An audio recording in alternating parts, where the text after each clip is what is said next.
உளி படைத்த கண்ணும் உறுதி கொண்ட நெஞ்சும் வழி கடந்து வரும் நிதர்சனத்தின் தளம்.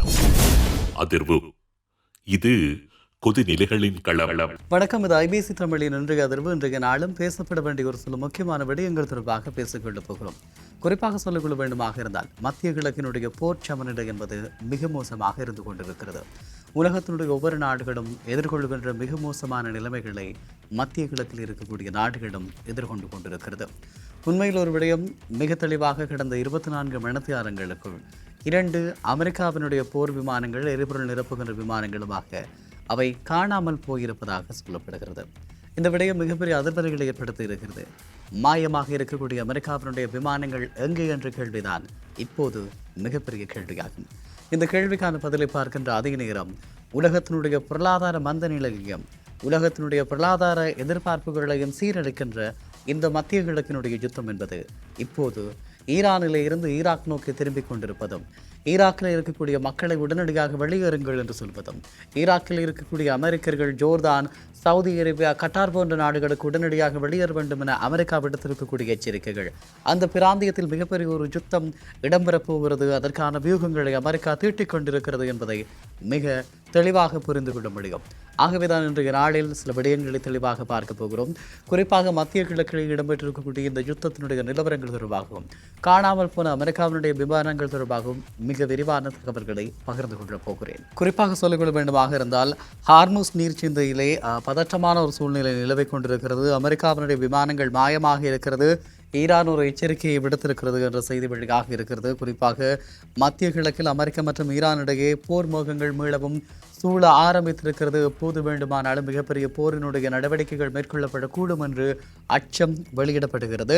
உலகின் மிக முக்கியமான எண்ணெய் வர்த்தக பாதையான ஹார்முஸ் நீர்ச்சந்தையில் அமெரிக்காவினுடைய 2 இராணுவ விமானங்கள் அவசர நிலையை அறிவித்து மாயமாக இருக்கக்கூடிய நிலைமை அறிய கிடைப்பதாக இருக்கிறது. குறிப்பாக இது வெறும் தொழில்நுட்ப கோளாறா அல்லது திட்டமிட்ட தாக்குதலா என்ற கேள்வி உலக நாடுகளிடையே மிகப்பெரிய ஒரு அச்சத்தை ஏற்படுத்தி இருக்கிறது என்று சொல்லிக்கொள்ளலாம். குறிப்பாக அமெரிக்க விமானங்களுக்கு என்ன நேர்ந்தது என்ற கேள்வி மிகப்பெரிய ஒரு கேள்வியாக இருந்து கொண்டிருக்கிறது. அமெரிக்க விமானப்படையினுடைய KC-46A பெசாகோசா மற்றும் KC-135 ஆகிய 2 எரிபொருள் நிரப்புகின்ற விமானங்கள் இந்த பணியில் ஈடுபட்டிருந்தன. இந்த 2 விமானங்களும் சில மணி நேர இடைவெளியிலே 7700 யூனிவர்சல் அவெக்கன் டிஸ்ட்ரஸ் கோட் என்று சொல்லக்கூடிய சர்வதேச அவசர கால சமீட்சையை விடுத்திருக்கிறது. அதே நேரம் சவுதி அரேபியா மற்றும் கத்தார் எல்லைகளுக்கு அருகே பறந்து கொண்டிருந்த போது இந்த விமானங்கள் திடீரென சிவில் ரேடார் கண்காணிப்பில் இருந்து மறைந்திருப்பதாக சொல்லப்படுகிறது. இதில் இருக்கக்கூடிய மர்மம் என்னவென்று சொன்னால், ஒரு விமானம் கட்டாரில் தரையிறங்கியதா அல்லது விபத்துக்குள்ளானதா என்பதில் இன்னும் தெளிவில்லை என்று சொல்லுகிறார்கள். இப்படியான ஒரு சூழ்நிலையில் ஈரானினுடைய அதிரடியான ஒரு எச்சரிக்கை வெளியாக இருக்கிறது. ஈரானின் அனுமதியின்றி எந்த ஒரு அமெரிக்க இராணுவ நடமாட்டமும் ஹார்முஸ் நீர்ச்சந்தையில் அனுமதிக்கப்படாது என ஈரான் நேரடியான ஒரு எச்சரிக்கையை விடுத்திருக்கிறது. அமெரிக்க போர்க்கப்பல்களை நோக்கி ஈரான் ஏற்கனவே துப்பாக்கிச்சூடு நடத்தியதாகவும் ஏவுகணை மற்றும் ட்ரோன் பயன்படுத்தி எச்சரிக்கை விடுத்திருப்பதாகவும் ஈரானிய இராணுவ வட்டாரங்கள் தெரிவிக்கிறது. இந்த நிலையில் ஹார்முஸ் நீர்ச்சந்தையை ஈரான் முழுமையாக மூடிவிட்டதாக அறிவித்திருக்கிறது. குறிப்பிட்ட எல்லைக்கோடுகளை தாண்டும் எந்த ஒரு கப்பலும் ஈரானிய புரட்சிகர காவல்படையால் அழிக்கப்படும் என எச்சரிக்கப்பட்டிருக்கிறது. அதே நேரம் இன்னும் ஒரு புறமாக தொழில்நுட்ப போர் ஆரம்பமாகி நடைபெற்றுக் கொண்டிருக்கிறது. GPS இடையூறு ஏற்பட்டிருக்கிறது. இந்த பகுதியில் தீவிரமான GPS ஜாமிங் மற்றும் ஸ்பூப்பிங் நடவடிக்கைகள் கண்டறியப்பட்டிருக்கிறது. அதே நேரம் அமெரிக்க கப்பல்கள் ரேடார்களை அணைத்துவிட்டு ரகசியமாக நுழைய முயன்றதாகவும் அதனால் ஈரான் அவற்றை ரேடர் மூலமாக துல்லியமாக கண்டறிந்து லாக் செய்திருப்பதாகவும் கூறுகிறார்கள்.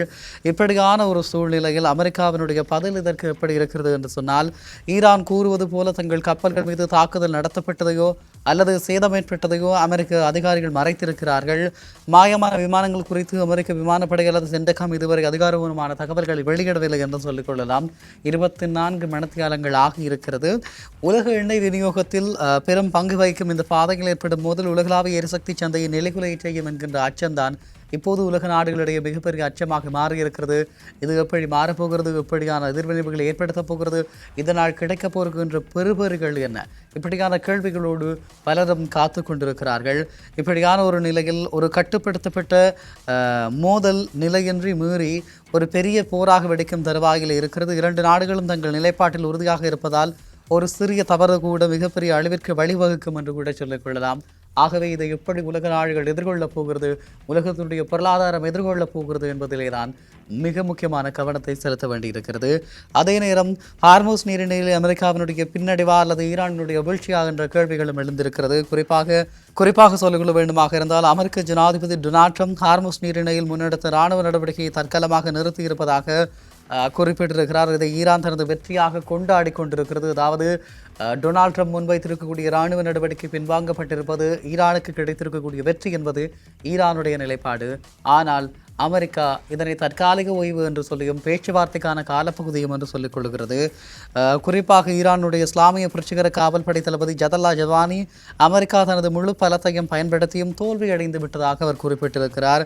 அமெரிக்காவினுடைய அதிகபட்ச அழுத்தம் எவ்வித மாற்றத்தையும் ஏற்படுத்தப்படவில்லை எனவும் இறுதியில் அமெரிக்காவை தோல்வியடைந்ததாகவும் அவர் எச்சரித்திருக்கிறார்.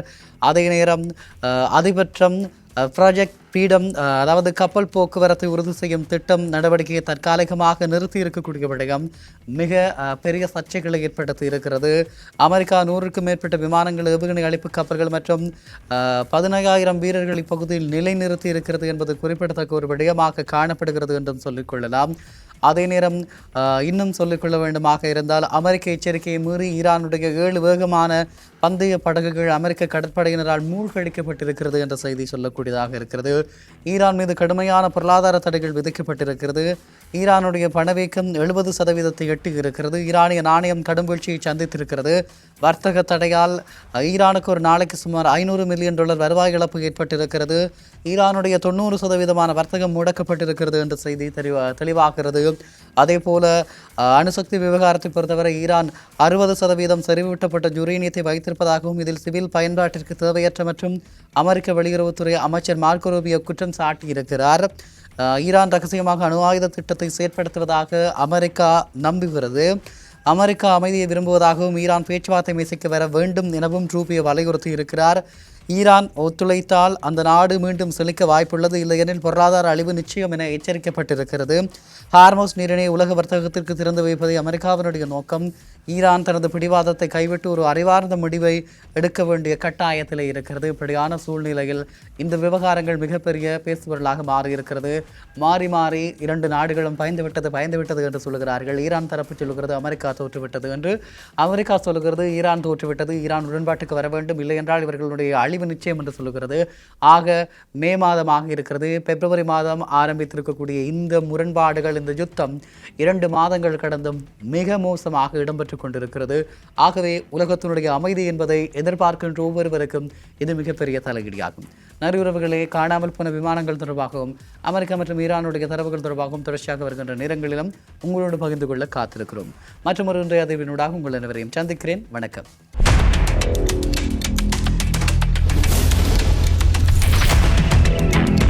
ஒளி படைத்த கண்ணும் உறுதி கொண்ட நெஞ்சும் வழி கடந்து வரும் நிதர்சனத்தின் தளம். அதிர்வு. இது கொதிநிலைகளின் களம்.